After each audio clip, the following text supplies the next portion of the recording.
I'm WG and we just hit level 20, which is the last big content unlock for around the first 2 to 3 days. The next goal is then going to be to hit level 30, but I just kind of want to recap what I did day 1, because I know a lot of people are interested in seeing, oh, what did I do, what could I have done, what can I still do, and give you a couple tips, a couple ideas, and also something along the lines of a almost mistake I made. It's still a bit unsure, but yeah, let's talk about it. So first off, what did I end my day 1 with? We have a Khalib, a Rin, a Ray, a Mika, Selena, Tressa, Beryl, Amir, and Owen. We pulled goddamn 3 barrels. We pulled 3 barrels, 2 Rays, no, 1 Ray. So because you get 1 from the event and you have 1 for already, so we pulled 1 Ray, 1 Mika, 2 Selenas, 1 additional Tressa, 3 additional barrels, 1 additional Amir, and then a Rin and Khalib.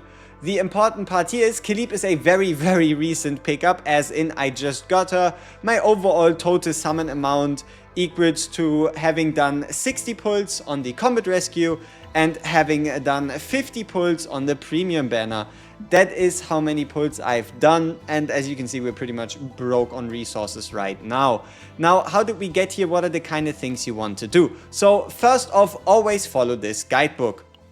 Always follow this guidebook, just do what the guidebook tells you, and then you're gonna be around level 17 and it's gonna say something along the lines of clear battle mission chapter 2. So the battle mission chapter 2 is something that only unlocks upon you reaching level 20, and it's what stands between you getting into chapter 3, getting all the other battle missions, getting access to a higher difficulty, meaning more farm resources.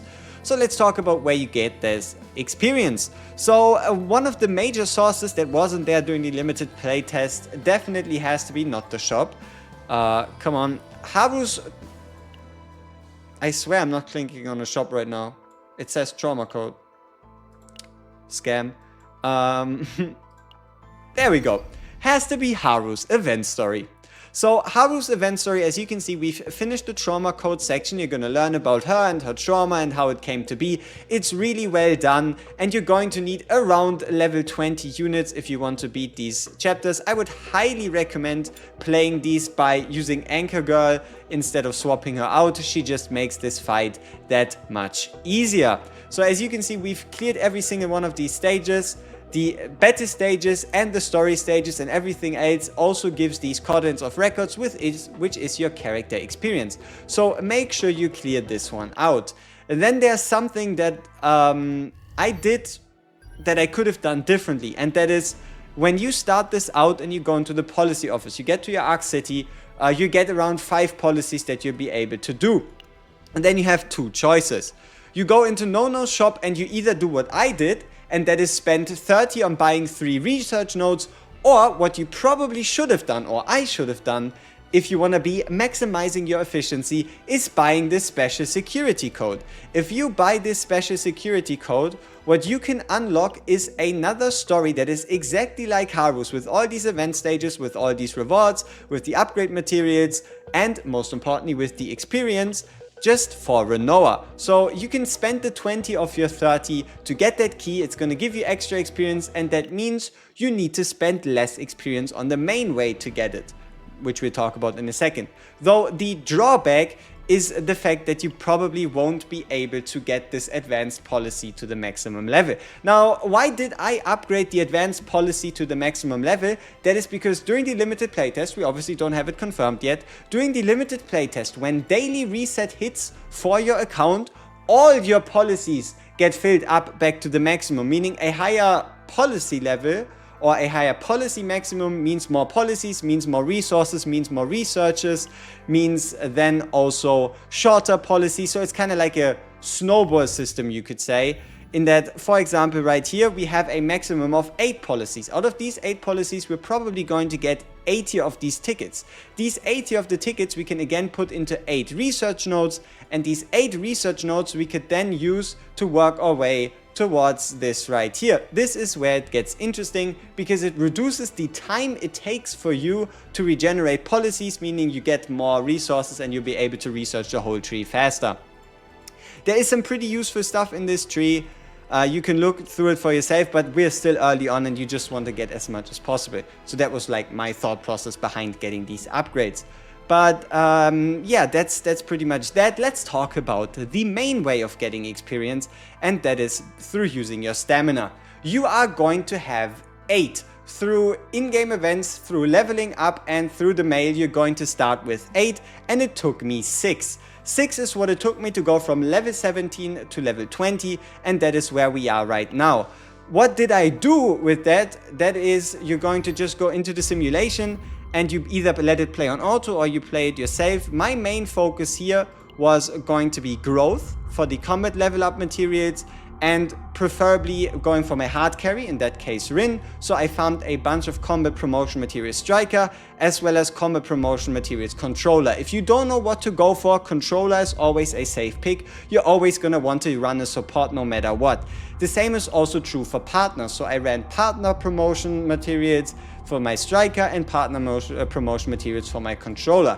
The reason why I didn't do promotions, even though promotions are kinda sweet, is because you don't have to do it. You can just go into the shop, into the memory archive, and under this section right here, the traveler section, you'll see that yes, every month you can buy 10 of these summons, but you are going to have more currency than you need.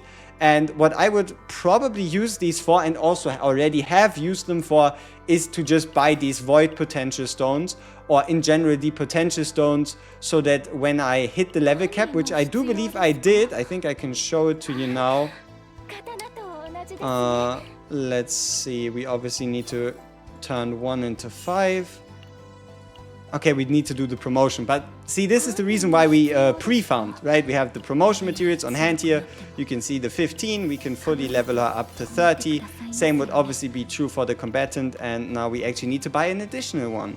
So let's do that real quick. We go into the memory archive, traveler. This can pretty much be done for exactly one combatant of every single element. If you stretch the resources, you'll be able to get away with like 2 of them. So the reason why I did that is right here you can unlock the first talent, which increases neutral card damage, but that's not important. No, what you want to unlock as fast as possible, and what is different from the way doing the limited playtest, is that you get this basic card proficiency. The basic card proficiency is huge for every single character, be it 5-star, be it 4-star, 5-star specifically. They gain a lot of benefits, like for example Rin. Maybe you are a Rin player and were annoyed at not having enough Dark Mist stances. Shwoop, all of a sudden you have 2 more cards that allow you to get into that stance. Or for example, let's check out Khalib. Khalib now has the ability to turn upward slash from a single target into a AoE card. These things are very, very useful and just kind of take your 5-star to that next level. So that's why I didn't go for potential. That's what you can do with potential. And this then pretty much already brings us to the end of it. But the most important part here is have fun and do what you want to do. If you unlock the Renoa event story, you will be able to have to spend less stamina, and that stamina is going to pay off later down the line by unlocking the higher difficulty here, right? Like you'll be able to farm this at difficulty 3 instead of difficulty 2, meaning it gives you more rewards. If you are still a bit of experience off and you don't want to use your experience but you have a lot of time on your hand, what you can also do is run the chaos runs. Every single one of these chaos difficulties provides you with 400 experience upon first clear of any difficulty. So this is, for example, 800 experience right here.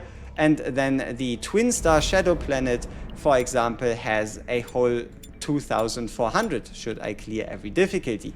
And that's pretty much it. The reason why we're racing for level, the reason why we're increasing our level that much is all in preparation of trying to get to these challenges and the like faster. Like, for example, you can see memory fragments unlocking at level 25, which should be gear, and then challenges unlocking at 3-7, which is just a stage of chapter 3, which we've already unlocked by being level 20. And the whole point is to, by the end of the week, challenge the weekly boss at the highest difficulty to get the most amount of rewards. It's not super necessary, no, you don't have to do it, but if you want to do it, you can, and might even feel a bit forced to do it depending on how you approach this game. Peace!